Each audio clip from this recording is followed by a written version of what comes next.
50 degree की भयंकर गर्मी, सिर्फ 72 घंटे और 10 लाख जानवरों की कुर्बानी। अगर ये आपके शहर में होता तो सड़कों पर खून की नदियां बह जाती और बदबू से शहर खाली करना पड़ता। लेकिन मक्का के इस रेगिस्तान में सड़क पर खून की एक बूंद या एक मक्खी तक नजर नहीं आती। ये कोई चमत्कार नहीं, बल्कि जमीन के नीचे चलने वाला एक ऐसा सीक्रेट सिस्टम है जिसे आज तक अमेज़न या एप्पल जैसी बड़ी बड़ी कंपनियां भी डीकोड नहीं कर पाई हैं। आज जो आप सुनेंगे शायद ही किसी ने आपको बताया हो। दुनिया का सबसे बड़ा मैनेजमेंट सिस्टम किसी बड़ी टेक कंपनी अमेज़न या एप्पल के पास नहीं है। ये एक ऐसे रेगिस्तान के बीचों बीच चलता है जहां हर साल एक ऐसा चमत्कार होता है जिसे दुनिया की कोई भी मॉडर्न सप्लाई चेन आज तक डीकोड नहीं कर पाई है। हम बात कर रहे हैं हज की। एक ऐसा समय जब पूरी दुनिया से 30 लाख लोग मक्का पहुंचते हैं और इन 30 लाख लोगों के साथ जुड़ा है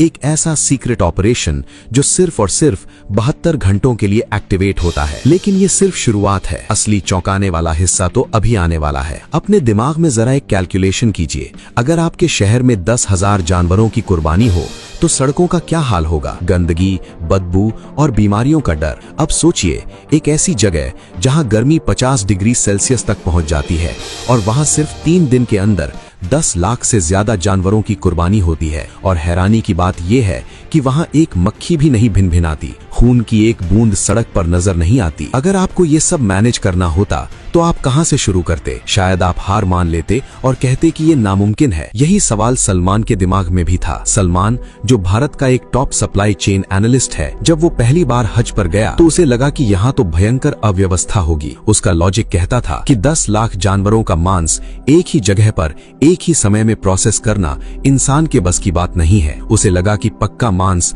सड़कों पर सड़ जाएगा। अपनी इसी जिज्ञासा को शांत करने के लिए उसने अपनी जान पहचान और कुछ स्पेशल परमिट्स का इस्तेमाल करके उस इलाके में एंट्री ली जहां आम हाजियों का जाना सख्त मना है। और जो उसने वहां देखा उसने उसके होश उड़ा दिए। पर हमेशा से ऐसा नहीं था। एक वक्त था जब हज के दौरान मिना की घाटी किसी बुरे सपने से कम नहीं होती थी। 80 के दशक तक हाजी अपनी कुर्बानी खुद करते थे। लाखों जानवर खुले में काटे जाते थे। नतीजा, सड़कों पर मांस के पहाड़ लग जाते थे, बीमारियां फैलने लगती थीं, बदबू इतनी भयंकर होती थी कि सांस लेना मुश्किल हो जाता था। हालात इतने खराब हो जाते थे कि एक वक्त ऐसा भी था जब लाखों किलो गोश्त को जमीन में दफन करना पड़ता था, क्योंकि इतनी भयंकर गर्मी में उसे बचाने का कोई तरीका ही नहीं था। सऊदी सरकार के सामने एक नामुमकिन चुनौती थी। तो आपको क्या लगता है, इस समस्या को सुलझाने के लिए उन्होंने क्या किया? सन 1983 में सऊदी सरकार और इस्लामिक डेवलपमेंट बैंक ने मिलकर इस संकट का स्थायी हल निकाला। उन्होंने जमीन के नीचे और ऊपर एक ऐसा सीक्रेट शहर बसा दिया जिसके बारे में 99% लोग आज भी नहीं जानते। इस ऑपरेशन को सिर्फ एक देश नहीं बल्कि पूरी मुस्लिम दुनिया के सबसे बड़े डेवलपमेंट नेटवर्क्स में से एक चलाते हैं। ध्यान से सुनिए, ये कोई आम कसाई खाना नहीं है। ये सिर्फ एक कसाई खाना नहीं बल्कि 7 विशाल इंडस्ट्रियल शहरों का नेटवर्क है। करीब 10 लाख स्क्वायर मीटर में फैला एक ऐसा सिस्टम जहां 10 अलग अलग स्लॉटर साइट्स बनाई गई हैं। साल के 362 दिन ये शहर लगभग सोया रहता है और फिर सिर्फ 3 दिनों के लिए ये पूरी ताकत से जाग उठता है। सलमान जब उस कॉम्प्लेक्स के अंदर घुसा तो उसे लगा जैसे वो किसी हॉलीवुड की साइंस फिक्शन फिल्म के सेट पर आ गया हो। बाहर चिलचिलाती धूप थी लेकिन अंदर का तापमान एकदम जमा देने वाला था। वहां मौजूद हर कर्मचारी के कपड़ों से लेकर जूतों तक को डिसइंफेक्टिंग चेंबर्स से गुजारा जाता था। सलमान ने देखा कि हर सेक्शन अलग अलग लेयर्स में बटा हुआ था। कहीं मेडिकल इंस्पेक्शन चल रहा था,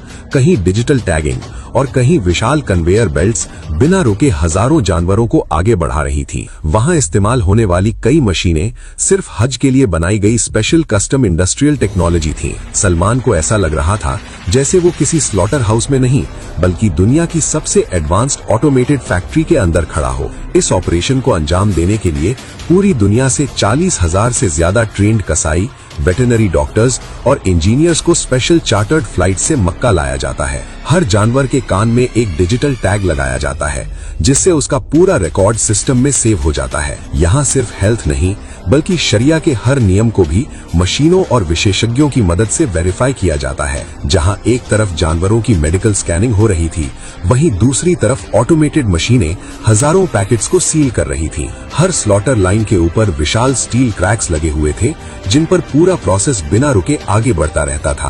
अब इस सिस्टम की रफ्तार का अंदाजा आप इससे लगाइए कि यहाँ औसतन हर 7 सेकंड में एक कुर्बानी प्रोसेस हो जाती है। जी हाँ, सिर्फ 7 सेकंड, सिर्फ कुछ सेकंड की देरी भी पूरे सिस्टम को बिगाड़ सकती थी। इसलिए हर मशीन एक दूसरे से सिंक्रोनाइज थी। अब इस पूरे सिस्टम को इंसान नहीं बल्कि आर्टिफिशियल इंटेलिजेंस मॉनिटर करती है। एक कंट्रोल रूम ऐसा भी था जहां दीवारों पर लगी विशाल स्क्रीनें पूरे ऑपरेशन को लाइव मॉनिटर कर रही थीं। हर जानवर, हर पैकेट और हर ट्रक स्मार्ट डिजिटल ट्रैकिंग के दायरे में होता है। लेकिन रुकिए, कहानी में सबसे बड़ा ट्विस्ट तो अभी बाकी है। जब जानवर कटता है तो उसका खून कहाँ जाता है, उसकी खाल का क्या होता है? 10 लाख जानवरों का मतलब है करीब 1.5 से 2 करोड़ किलो तक मांस। इस विशाल मात्रा को 72 घंटे में प्रोसेस करना और खराब होने से बचाना एक इंजीनियरिंग मिरेकल है। कुर्बानी के दौरान निकलने वाला खून खुले में या नालियों में नहीं बहता। जमीन के नीचे पाइप्स, ड्रेनेज चैनल्स और कूलिंग टनल्स का ऐसा जाल बिछा था मानो रेगिस्तान के नीचे एक दूसरी इंडस्ट्रियल दुनिया चल रही हो। कुर्बानी के बाद सफाई के लिए हाई प्रेशर सैनिटाइजिंग मशीनें तुरंत एक्टिव हो जाती थीं ताकि कुछ ही मिनटों में पूरा एरिया दोबारा चमकने लगे। जानवरों की खालें लेदर इंडस्ट्री में भेज दी जाती हैं और एक अलग अंडरग्राउंड वेस्ट प्रोसेसिंग यूनिट हर मिनट टनों बायोलॉजिकल वेस्ट को रिसाइकिल कर रही थी, जिससे बायो फर्टिलाइजर बना दिया जाता है। पूरा सिस्टम इस तरह डिजाइन किया गया था कि जानवर के आने से लेकर मीट पैकेट बनने तक इंसानी हाथों का इस्तेमाल कम से कम हो। सलमान को सबसे ज्यादा हैरानी इस बात की हुई कि इतने बड़े ऑपरेशन के बावजूद वहां इंसानों से ज्यादा मशीनें काम करती नजर आ रही थीं। जैसे ही गोश्त तैयार होता है, बड़ी बड़ी ऑटोमेटेड मशीनें उसे काटती हैं। सलमान ने देखा कि कुछ मशीनें इतनी तेज थीं कि इंसानी आंख उनके ब्लेड्स की मूवमेंट तक नहीं देख पा रही थी। इतनी विशाल मात्रा में मांस को खराब होने से बचाने के लिए इंडस्ट्रियल वैक्यूम पैकिंग मशीनें लगातार 24 घंटे काम करती रहती थीं। कुछ जगहों पर रोबोटिक आर्म्स गोश्त को कन्वेयर बेल्ट से उठाकर सीधे फ्रीजिंग सेक्शंस में डाल रहे थे। इन फ्रीजर्स की क्षमता इतनी विशाल है कि इनमें 7 लाख जानवरों का गोश्त एक साथ स्टोर किया जा सकता है। हजारों टन बर्फ और कूलिंग गैस पाइपलाइंस इस पूरे सिस्टम को लगातार ठंडा रखती थीं। एक सेक्शन ऐसा भी था जहां सिर्फ तापमान मॉनिटर करने वाली मशीनें लगी थीं, क्योंकि तापमान में हल्की सी गलती भी करोड़ों किलो गोश्त को खराब कर सकती थी। हर फ्रीजिंग चेंबर के बाहर डिजिटल स्क्रीनें लगी थीं, जिन पर अंदर का टेम्परेचर और स्टोरेज डेटा हर सेकंड अपडेट हो रहा था। 20 जायंट फ्रीजर्स के अंदर सिर्फ 15 से 20 मिनट में वो गोश्त -40 डिग्री पर जमकर पत्थर हो जाता है, ताकि उसमें कोई बैक्टीरिया पनप ना सके। एक पर्ची कटवाने से लेकर पैकेट बनने तक पूरा सिस्टम किसी स्विस घड़ी की तरह चलता है। आज के समय में हाजी को खून और गंदगी के बीच जाने की जरूरत ही नहीं है। वो डिजिटल कूपन खरीदता है, अपने तंबू में आराम से बैठा होता है और उसके नाम की कुर्बानी इस हाईटेक फैसिलिटी में हो जाती है। हाजी को पता भी नहीं चलता और कुछ मिनट बाद उसके मोबाइल पर एक मैसेज आता है, आपकी कुर्बानी मुकम्मल हो चुकी है। लेकिन अभी भी एक आखिरी सवाल बाकी है। क्या आपको याद है मैंने शुरू में कहा था कि असली चौंकाने वाला सच कुछ और है? लोग सोचते हैं कि ये सारा गोश्त सऊदी अरब के लोग खा जाते हैं या फिर इसे गड्ढों में दफना दिया जाता है, पर असलियत आपकी आंखों में आंसू ला देगी। जब वो लाखों किलो गोश्त फ्रीज होकर पैक हो जाता है तो उसे स्पेशल रेफ्रिजरेटेड ट्रकों में लाद कर जेद्दाह के पोर्ट पर ले जाया जाता है। वहां इंतजार कर रहे होते हैं विशाल काय समुद्री जहाज।